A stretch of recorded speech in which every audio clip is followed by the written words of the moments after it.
কথা ছিল ২০২৫ সালের মধ্যে গ্রাহকের সব পাওনা পরিশোধ করবে ইভেলি। এমন শর্তে জামিন নিয়েছিল প্রতিষ্ঠানটির সিইও রাসেল ও তার স্ত্রী শামীমা নাসরিন। কিন্তু বাস্তবে তার ফল কতটুকু, তার অনুসন্ধানে এবার দেশ টিভি। আমি একদিন আমার বিকাশে আসছে ১১ টাকা, আরেকদিন আসছে ২৬ টাকা, তারপর আমি খোঁজ নিতে গেলে ইভেলের টাকা ফেরত আসছে। আমাদের দু একজন গ্রাহক, তাদের সাথে কথা বললাম, আপনাদের কি এরকম হয়েছিল? ওরা বলছে যে আমাকে ৫-৫০, কেউ ৭০, কেউ ৬০ টাকা এরকম করে ফেরত দিচ্ছে। ইভেলির এমন প্রতারিত গ্রাহকের সংখ্যা প্রায় কয়েক লাখ।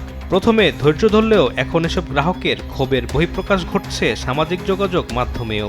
২ বছরের মধ্যে সব দেনা পরিশোধের কথা বললেও সেই প্রতিশ্রুতির ধারে কাছেও নেই ই কমার্স প্রতিষ্ঠানটি। আমি সহ আমার অনেক টাকা ওর কাছে আছে। ও এত টাকা আছে যে ও কখনো এই বাসায় গুলশান, বনানী, ধানমন্ডির মতো জায়গায় লাক্সারি গাড়ি ইউজ করছে, সে বিভিন্ন রেস্টুরেন্টে যাচ্ছে, ও লোকালি কোথাও যাচ্ছে না। তো একটা মানুষ কখন লাক্সারি লাইফ লিড করে? যখন তার কাছে লিকুইড ফান্ড আছে। উল্টো ভোল পাল্টে ফাঁদপাতের নতুন প্রতারণার অভিযোগ আছে। গ্রাহকদের টাকা ফেরত দেওয়ার ভুয়া তালিকা দিয়ে গেটওয়েতে আটকে থাকা প্রায় ১.৫ কোটি টাকা তুলে নেওয়ার চেষ্টা চালায় রাসেল শামীমা দম্পতি। গেটওয়ের যে টাকাগুলো ছিল, গেটওয়ের টাকা যাদের ছিল, ভুক্তভোগী তো পাই নাই। রাসেল বাটপার কি করছে, তার যে সহযোগী নাসির, ফয়সাল, সাকিবরা আছে, তাদের নামে টাকাগুলো বের করে নিয়েছে ব্যাংক থেকে।